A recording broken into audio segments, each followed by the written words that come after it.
So for today's final session, we're going to have a panel discussion on climate in screen entertainment. As you know, this conference always intends to bring us back to the question of content and its impact. We wanted to take this opportunity to explore climate in screen entertainment and build on some of our previous sessions like Emma Stewart from Netflix or Us 2 Games last year. We reached out to Josh Cockcroft at Climate Spring, a global organisation which aims to harness the power of storytelling in film and TV to shift societal perceptions and responses to climate change. Josh has put this panel together today and will be chairing the session, and I'm sure everyone will also welcome a new chairing voice on stage today, and I am very much looking forward to joining you in the audience for this one. So I will now hand over to Josh to introduce himself and his guests.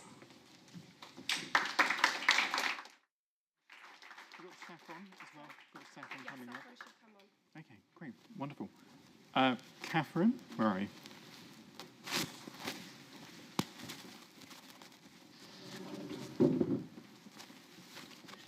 Go for it. Yeah, why not? Hi, everyone. Can you hear me okay? Wonderful. You have two of us in real life, and Saffron is joining. Hello, Saffron. Hello, all the way from Exeter. Thank you very much for having us.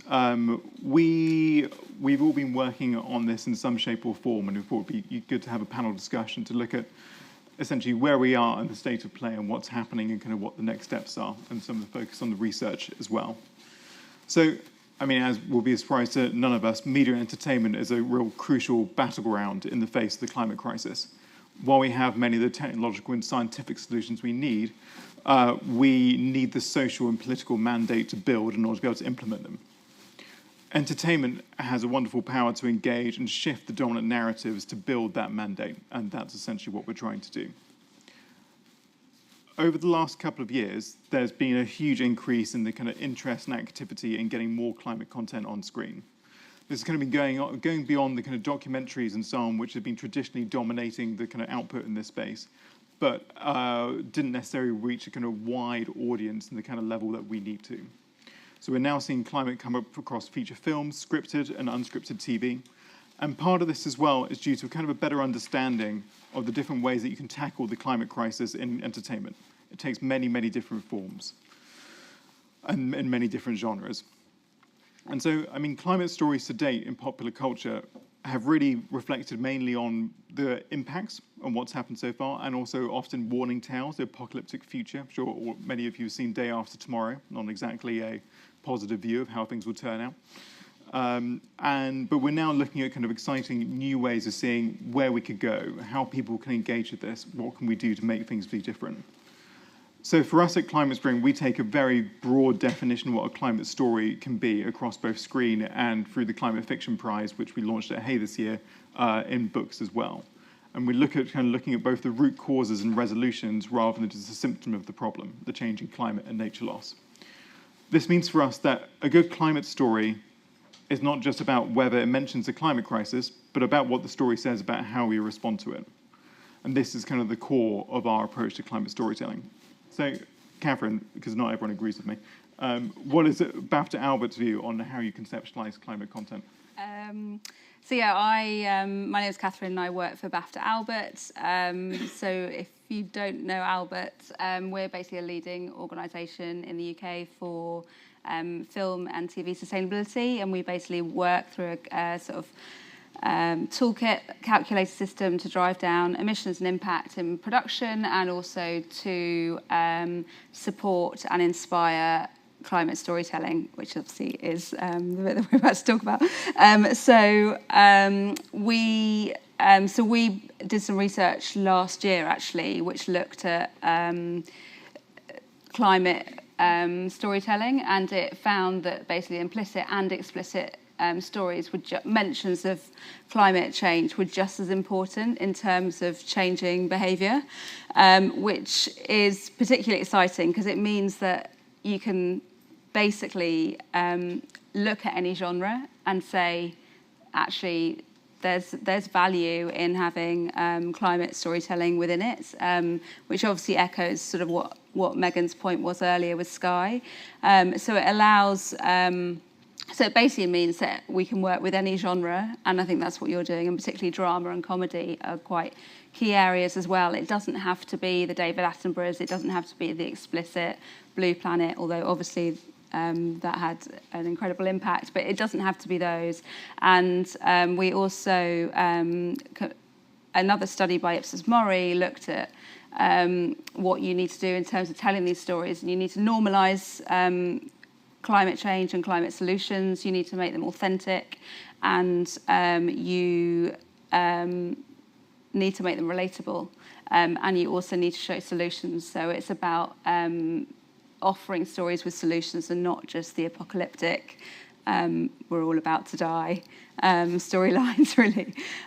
So that's sort of what we frame a lot of our work around. We're about to launch our academy tomorrow, and we've got training in that both in production and in content storytelling, but with the mind that, you know, actually it could be a Fact 10 show on Channel 4, or it could be a drama for Sky. So it sort of looks at training a wide variety of people within the industry. And Saffron, would you introduce yourself and also just tell us a bit about what the kind of themes are and so on that your research has been seeing coming up in this space? Yeah, sure. It's a delight to be with you. Sorry, I can't be there in person. My name's Saffron O'Neil. I'm Professor in Climate and Society at the University of Exeter and the co-director alongside Travis Cohen in the new C3ds Centre for Climate Communication and Data Science. And the entire point of our centre is to bring together climate communications expertise, which is really my bag, and particularly social science approaches to public engagement, communication and so on, with computational and AI approaches to understanding the world. And we're working really at that interface with practitioners so that our work can have the broadest possible impact. And we're doing some work on TV, which is why we've been in contact with Josh and with Catherine as well. And this is a really exciting, evolving area of work. So a couple of things that we're working on at the moment, Josh. One is on cookery shows. So we're really interested in looking at unscripted content on TV where kind of non-typical audiences for climate engagement might be found. A lot of work on climate comms in the academic research space has looked at news, but not really beyond that. And tends to only look at newspapers, even when it's talking about news, not even TV, which is a problem because most people don't get their news even from newspapers, and a lot of people don't watch the news either. So really interested in those kind of alternative spaces where we might reach audiences who aren't already engaged with climate content. So on cookery shows, you know, it's really could be a really important place to start talking about climate change with different types of audiences. So, for example, the debate around food futures. What are we going to, you know, how do people talk about, how do cookery show presenters talk about plant-based diets or recipes?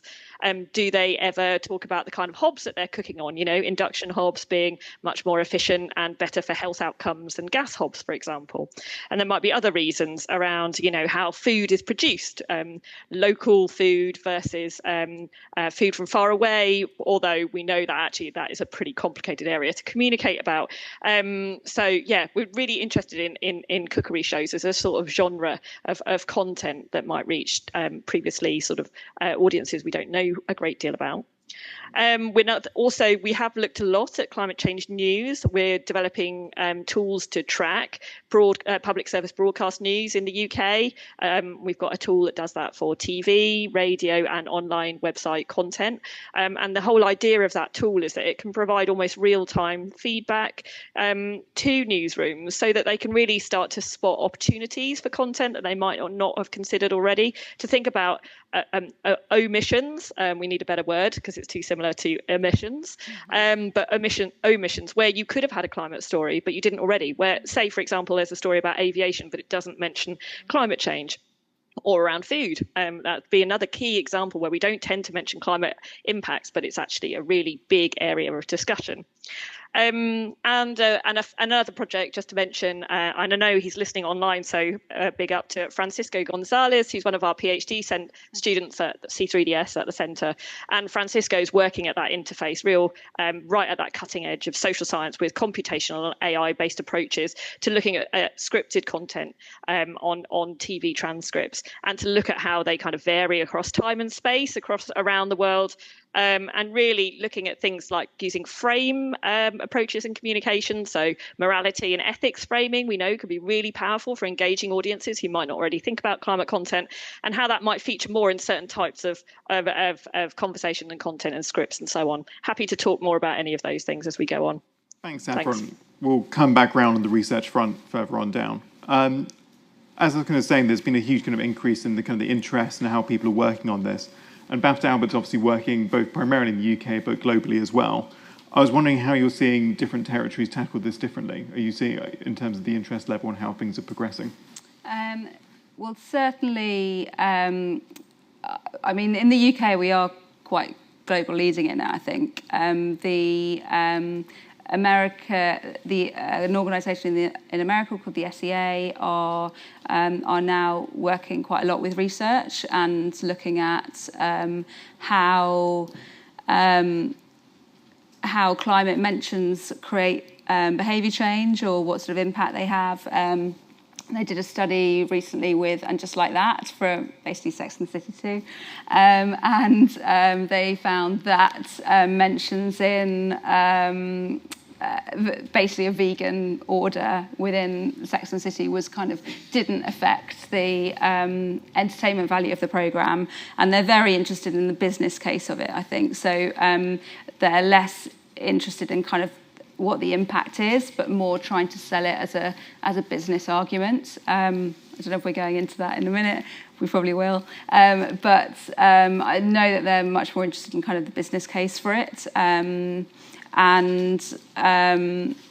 mean, we sort of, of 12 broadcasters in COP26 basically signed the Climate Content Pledge, which sort of committed to increasing and showing sort of more and sort of better climate content across their programmes. And it wasn't sort of mandated in terms of numbers or hours or minutes, but it was quite loose. But because BBC, Sky, ITV, 5, they all signed, and others, they all signed this thing that they kind of have committed to. And what was great about it is it then meant that they could adapt it according to their own tone of voice and audience. So Channel 5 does everyday sustainability. They don't do any shows particularly on the nose about climate change, but they try and get it into every single programme. It's now part of their commissioning process. So, but that could be literally a shot of a solar panel or electric cars, to a mention in a police police sort of crime show about how extreme weather is causing more accidents and putting more stress on the services. So I think and I think globally it's probably about taking that approach and making it authentic locally and fitting in with their audience, really, which I think is probably crucial, because even within a country, you're going to have, different tones for Fox versus the other ones. Yeah. Yeah, I mean, we've seen outside of the UK and US, we've seen quite an interest in this across Europe, particularly in Spain and in France as well, which I've been finding out the two most climate concerned nations in the European Union, which I hadn't realised before. Was interesting. And there seems to be a growth of kind of interest and work in that space there. And you're doing, and also Australia as well, where your BAFTA Albert is also doing some work on Australia as well? We do work. We work with the SSA. Yeah. And a little bit in South Asia as well. I mean, I think it's, in my kind of perspective, I think it's fairly nascent, kind of outside of kind of the kind of core English markets. But it's encouraging that there's kind of growth in this space. Yeah, I think it's still quite small in Australia. It's kind of it still feels quite small. Exciting things are happening, but early days. Yeah, hopefully, yeah. Saffron, I was wondering if you're aware of much work on the research side happening outside of English language markets, actually. Yeah, that's a really great question, and it's something we're really sort of grappling with in the centre. We're really keen to work with and learn from actors and academics, researchers outside the global north, and particularly outside the Anglosphere. Something we're really excited about is the growth of AI tools to help with things like translation. So just hot off the press yesterday, my colleague Travis Cohen showed me a tool that he's been working on for tracking climate misinformation, and they're able to use AI to help with translation across languages. So we've got a nascent project working on climate misinformation in the African context, and we tried it with some Swahili, and it appears to be able to do that pretty well. So there's obviously it's always AI assisted, it's not AI doesn't do the work for you. It's absolutely essential that you've got that local context, and that's a thread that's come through this afternoon's talks, right? That kind of cultural understanding and linking to things that people value in the places that they live is absolutely key. But we can use AI to help us to address some of those challenges, and that's really exciting. I think for us, in talking about whatever market and whatever audience you're trying to go for, ensuring that you're clear on the business case is a really important aspect to this, and it's something that we mentioned as well. And the fact is that broadcasters and streamers, the entertainment space is a commercial marketplace, and there's no getting away from that. And so climate content needs to reflect that. And the fact is that content which reaches a lot of audiences is going to be more commercially successful as well. So there's no tension there's not so much tension between the two. And this is kind of an area we've been doing a little bit of work on, and I think there are increasingly some good examples of content which have performed well and have had good reach. Things like After the Flood, which was on ITV in the UK earlier in the year. But there's increasing kind of interest in the understanding what the business case is, and seeing how climate content can kind of be the next big thing. Everything from looking at the consumer research that backs up the kind of broader, wide interest from audiences across demographics, really. The interest from talent. There was an increasing number of A-list talent who were really interested in sustainability and talking about it publicly. Variety did some work on this, which was pretty interesting. And there's obviously quite a lot of opportunities as well for productions and broadcasters to work with NGOs in terms of enhancing their impact, which works both in terms of improving the impact the content can have, but also in terms of reaching audiences and motivated people who want to tell their friends about it because they're already motivated and go out further. I mean, Catherine, in your conversations, what do you think commissioners and streamers and broadcasters are most nervous about? I think they're nervous about making it worthy and making it feeling like it's plonked in there, for want of a better phrase. I think that seems to be the biggest concern, and it's about trying to find the natural way. And I think it's also about not falling for the tropes as well, because there are some obvious tropes out there, recycle, cycle to work, walk to work, but there's so many more stories than that. We've got biodiversity crisis, there's so many things that you can say, there's so many stories that you can tell, and I think it's about tapping into that and giving them the help and probably the scientific connections to feed them so that they're powered with kind of the science. I think the other thing that I'm hearing a lot, particularly with, I guess, drama writers or directors, is that they're nervous about talking about these stories in case they get it wrong. So it's about connecting those people together, I think, so that they're supported with the storylines. In the prep for this, we were talking a bit about Twisters, the remake, which came out a few weeks ago, which some of you may be aware of, a remake of the hit early 90s film, which is an entire film about super tornadoes and the damage they do, which managed to very carefully omit any mention at all about climate change in the entire film. Which it was produced by NBC Universal, and our understanding is that sent to the studio was nervous about appealing to the conservative base. But what the kind of blowback from it has been that in a lot of the media coverage, in kind of mainstream press, not just kind of the far left green media, has been about this slightly bizarre omission of kind of not even kind of any discussion, or as if this doesn't happen. And it's just it's an interesting kind of case of how NBC Universal kind of are working on improving their climate output as well. They have a program called Greener Light, which they're working with NRDC in the US on to try and do this. And one wonders whether this just didn't quite hit the time frame for going through that process. But it feels like unfortunate to have omitted that in the film. We're also talking a bit about commissioning time frame and the fact that it does take time to make content made. Things that are on development today might take 3, 4, 5 years to get made. I mean, Saffron, to me, this kind of feels that commissions need to be thinking about future-proofing their content. Sorry, I keep looking at the screen, but I'm aware that the camera is over there, which is a bit disconcerting. That's fine. Don't worry, Josh. I totally hear you on the commissioning horizon. And I mean, of course, Catherine and you are much more expert in knowing these kind of intricacies of the media ecosystem. But from a research point of view, I think we can really point to already, as Catherine sort of alluded to already, a number of storylines that we know from research are likely to be much more effective with audiences. So, I mean, I think perhaps one of my most highly cited research papers is one called Fear Won't Do It, which I published with a colleague in 2009, and it says it all in the title, really. I mean, and there's some future work has or work since then has sort of talked about, you know, when fear can be appropriate and in which specific example cases it can help to engage people.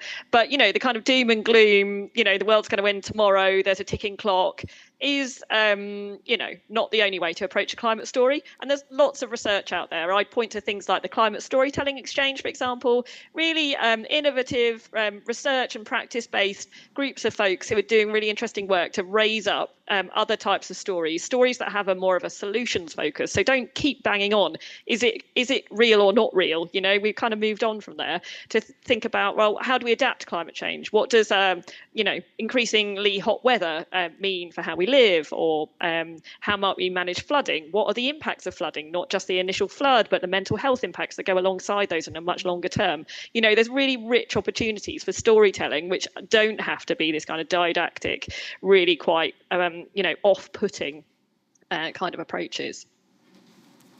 So, I mean, as you can see, I mean, Saffron's very much working at the cutting edge of what's going on here. But I think it's just worth flagging there is obviously quite a huge body of evidence around what's worked before in terms of social impact storytelling to date. I mean, starting from kind of the late 1960s with concerns around violence on television and looking at the impact of that, or kind of attitudes towards sex, gender and reproductive rights, and more in the rest of the world looking at kind of health issues. And there's been a lot of effort and a lot of studies indicating the power that it can have. And while climate content as a kind of field is a relatively new kind of area, clearly, I mean, for us, it's kind of building on a really strong base, and it's exciting kind of what's happening. And so, I mean, Saffron, you were saying that some of what your research group is kind of working on at the moment. I mean, in terms of what's coming up on the entertainment side in particular, what do you think the most exciting things that you've been finding out recently? Oh, good question. Well, one of the things that most excites me is my specialism, as any academic you get increasingly obscure the further on through your career you are. I really love visuals and visual communication. And it's something that we ignore at our peril. But researchers mostly look at text content because it's easy to get hold of. And we might talk about data later on in the panel in terms of, how do you access data and is data available and so on to even analyze in the first place. And text data is generally much easier to get hold of than visuals. But of course, we're talking about TV. This is rich, multimodal. There are lots of different parts to a TV piece of content, not only the kind of narrative, but also the visuals that are shown and the audio that plays behind that and so on and so forth. So we're really excited to be using both qualitative approaches, so deep, rich social science approaches to understanding visuals and visual engagement, alongside these kind of AI type approaches as well, to potentially track visual use in much larger data sets. So for us, that's like one key innovation that's pretty exciting. And Catherine, in kind of your view, what areas do you think need more research in the kind of field we're working in? What are the biggest gaps? I think it's probably that golden triangle of the bit after what's the behaviour change, what happens, how do we affect the change afterwards? How do we do measure content at Albert, so we do get it's mandated by all the broadcasters, so every production has to go through our toolkit, and within that we get climate content data, so we're sort of aware of what mentions are getting out there, what the storylines are, what the themes are, and they do often fall into similar tropes, but it's kind of then what's the next bit? How do we shift the change? Which programs are more effective at probably speaking to the people that need to change their minds or need to change behaviour, or how do we do that? I think that's probably one of the most interesting parts, because that's the change we want to see, right? It's the behaviour change and the impact that we want to have. So what's the next bit? It's got to be almost leading to an action, sort of call to action. Yeah. I think a key part of that for us really is about bringing in audience data and having a clear understanding of the segmentation, the impact, and be able to do that kind of side of the analysis. I mean, Saffron, I know this is an area that we've been talking about a bit. I mean, what do you think we need to enable this, and also then to make it useful? Well, I would just really sort of second what Catherine has said, that kind of joining up the way we look at it on the research side, that the production, content, the content that exists, like we can analyse that content, and the audiences who are consuming or not consuming that content, and then how it's also feeding back into the production, right? Because people who are making stuff also consume stuff and also have their own values, attitudes and behaviours that shapes the way that they produce content. So yeah, we know this in a little way from kind of climate journalists, for example, and looking at the kind of media that they consume and how that affects their coverage. So really for us, a key thing is getting hold of data. I keep stressing this, but it's really, really important to us. And then linking it to this behaviour change element, like can we work with content to see how people are engaging with it and what it means for people's values, attitudes and behaviours towards climate change. And I think we can, you mentioned, Josh, that there's some, we're building on a big field here. There's health communication research that's been going on for a very long time, and there's lots of parallels with climate change in terms of being a very long-term issue that seems almost intractable. But there's also actors in, people who've been working in this space for a long time we can learn from. And Anna's panel earlier, showed some really fantastic examples of linking those different areas up in terms of audience research. So I think, there's a lot we can do through collaboration. Yes, and I think that in terms of this point around research and insight, collaboration with the streamers and broadcasters and those holding data in the space, I think is a really key next step to be able to really kind of progress this. I also think there's quite a lot that we can learn as well from kind of from the efforts around DEI in the industry and how to build on that, both from a research perspective and in terms of practice. Slightly conscious of time, so we can have a few moments for questions. Catherine, do you have any last thoughts before we move to questions? No, I'm happy to move to questions. Yeah. Saffron? Likewise, bring on the questions. Fine. I'm missing an iPad, so I don't think I can take online questions. Fine, well, that makes life easier. Fine. Please. I asked the question last time, so maybe this isn't fair, but I was very taken by your statement that we've got to avoid worthiness. And I think the way to avoid worthiness is to get a bit more radical. Mm-hmm. It's not the next big thing. For goodness sake, I'm old enough to remember The Good Life on television. Mm-hmm. This is not the next big thing. We need to be doing this more seriously and more full on, and that will avoid worthiness. I think there's a danger of comforting and stroking audiences by saying business as usual, but with an electric car, we'll be fine, which is absolutely the opposite of the truth, which I think most people in this room know, at least in one part of their personality. There might be other parts of their personalities that are suppressing that knowledge that we are in a very, very, very dangerous situation. And I think avoiding worthiness is just the thing to do. Catherine, do you want to comment on that? No, I agree. I mean, yeah, it's absolutely what I said. I think you've got to, that's exactly what we've got to avoid. We've got to, maybe we do have to make it more radical. But I think it's different genres are going to adopt this in a really different way. And I don't know, I think you need to allow different genres to do that. I don't know. I don't really know why. I think there's a point that you have to meet audiences to an extent where they are. While obviously the overwhelming majority knows that climate change is a real and present threat and is well aware of this issue, their engagement with it is so variable, and essentially I think that's the advantage of taking different approaches and looking at different genres and taking it in different ways, that you can tackle it in different ways.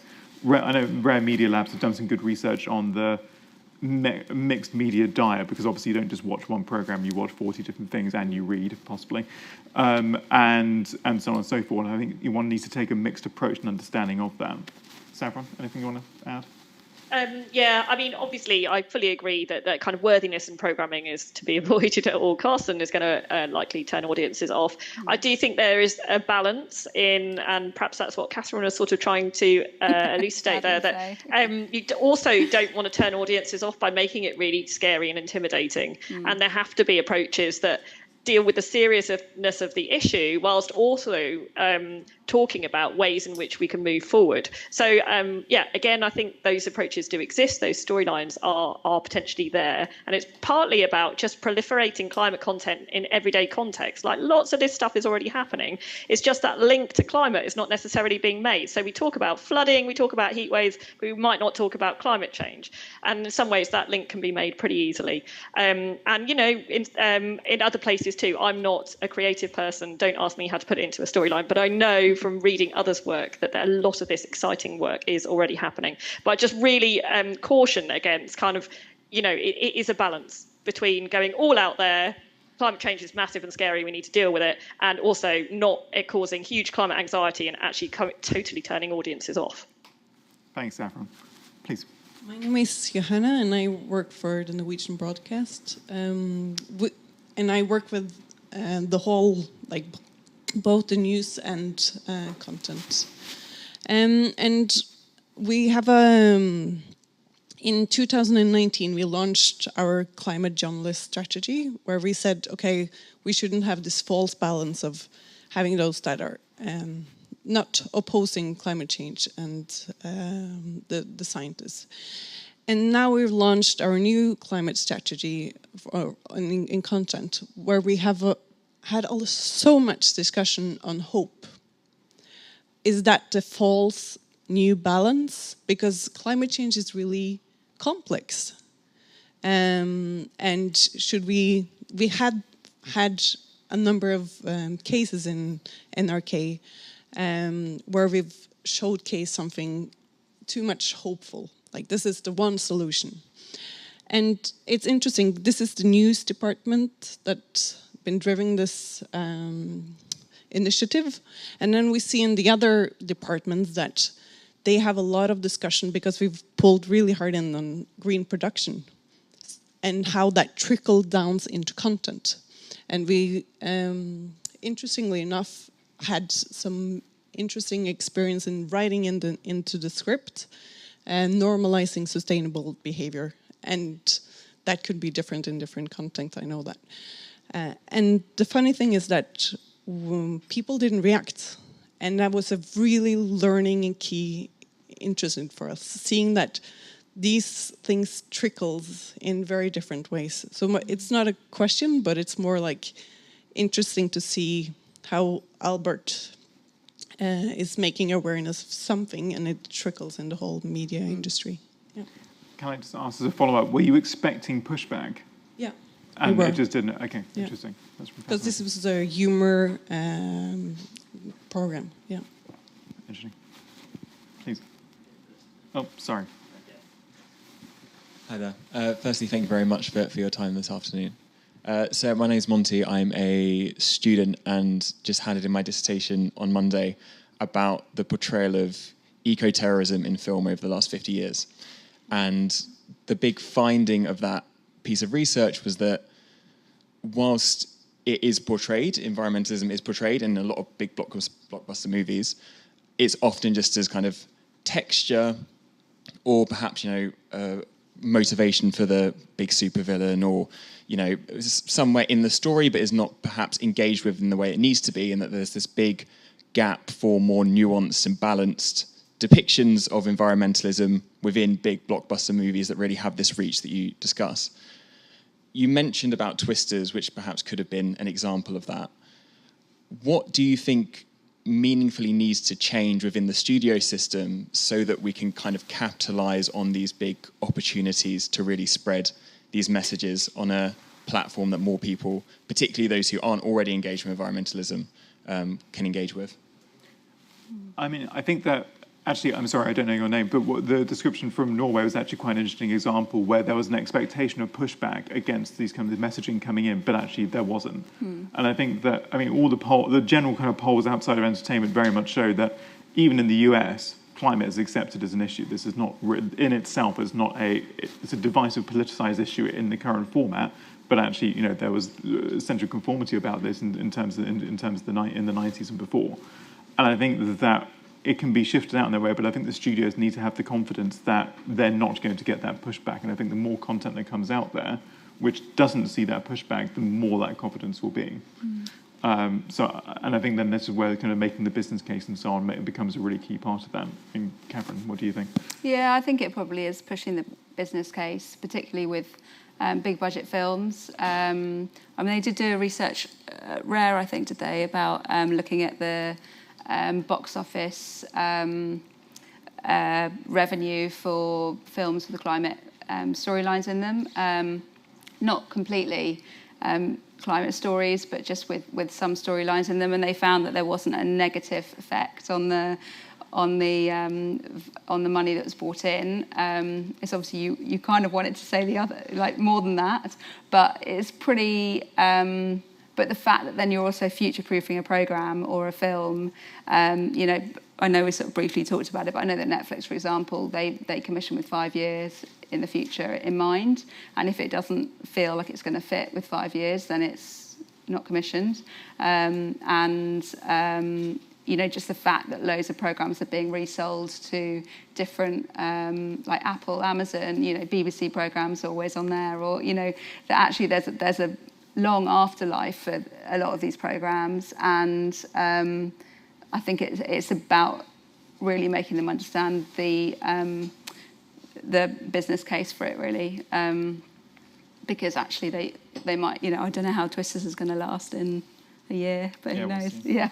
Saffron, anything you want to add? No, I think you've covered that one. So yeah.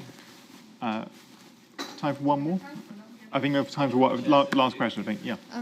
I just want to ask the question about sort of worthiness in a slightly different way, because you talk about meeting the audience where they are, which is basically the mirror that we talk about here. We're mirroring society.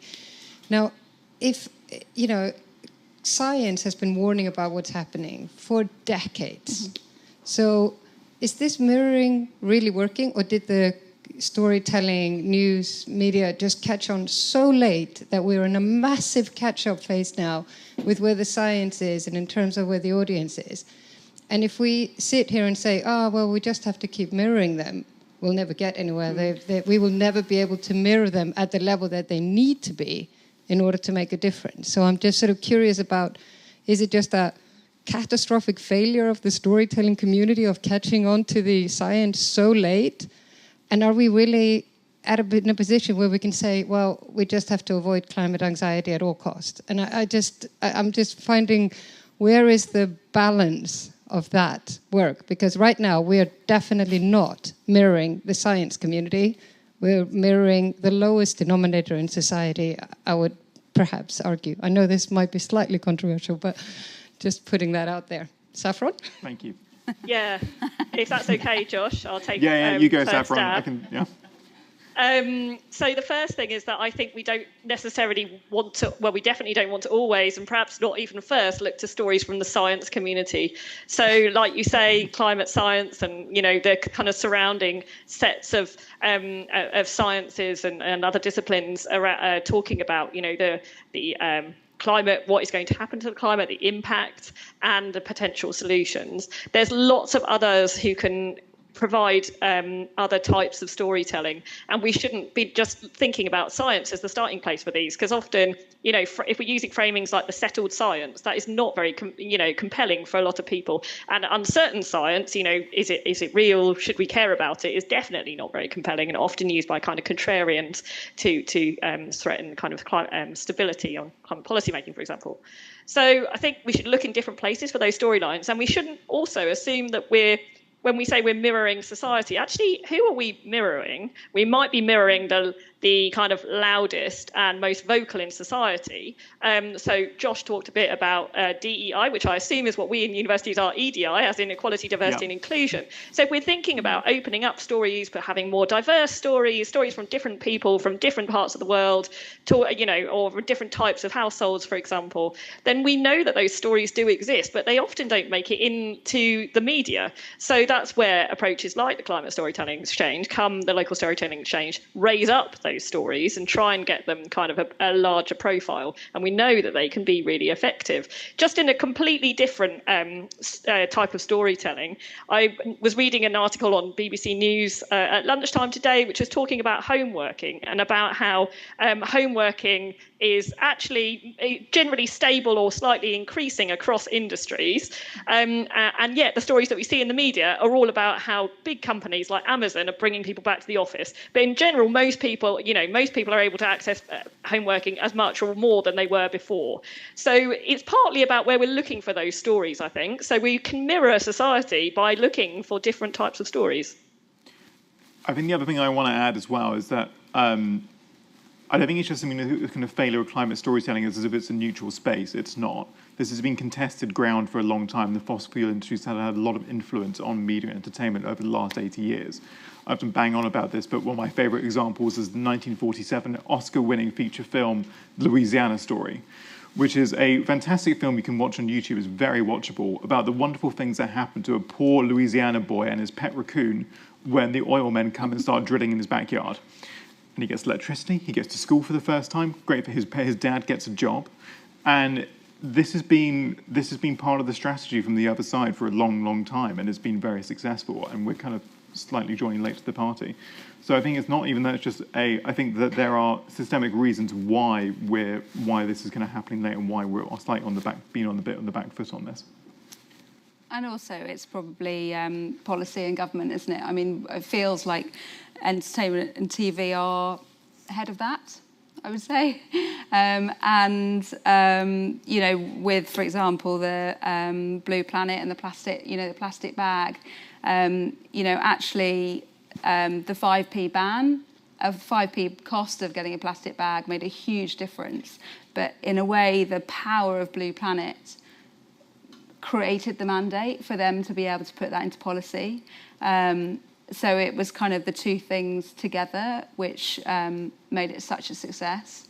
I think it is sort of building up to a tipping point, really, when, it moves policy and it changes governmental approaches, because they sort of feel that the public have given a mandate for whatever sort of 5p on a plastic bag, or those kind of steps, I think. Great. I think that's time. So thank you very much. Thank you, Saffron. Thank you, Catherine.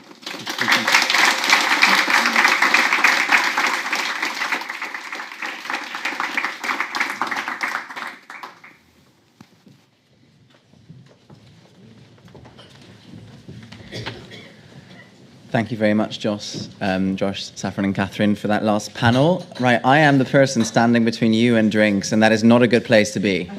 So I'm going to be very, very quick. But I think it's been a fantastic conference, and I think a few kind of themes that have come out for me.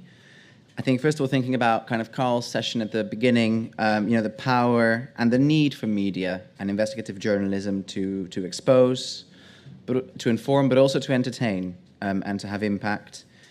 Throughout some of the talks, I think I've heard about making sure that content is recognizable and that everyone in the room, as Megan said, can connect to it.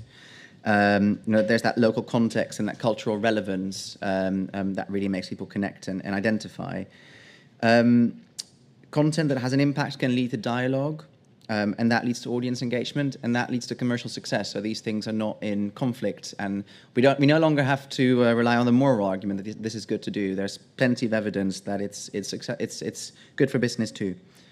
And then finally, I think the relevance of Mirrors and Movers 12 years on, and I'm looking at my colleague Simon here, who was there 12 years ago, in that it's come up lots in sessions, in questions, and I think this question: do we mirror society or move it?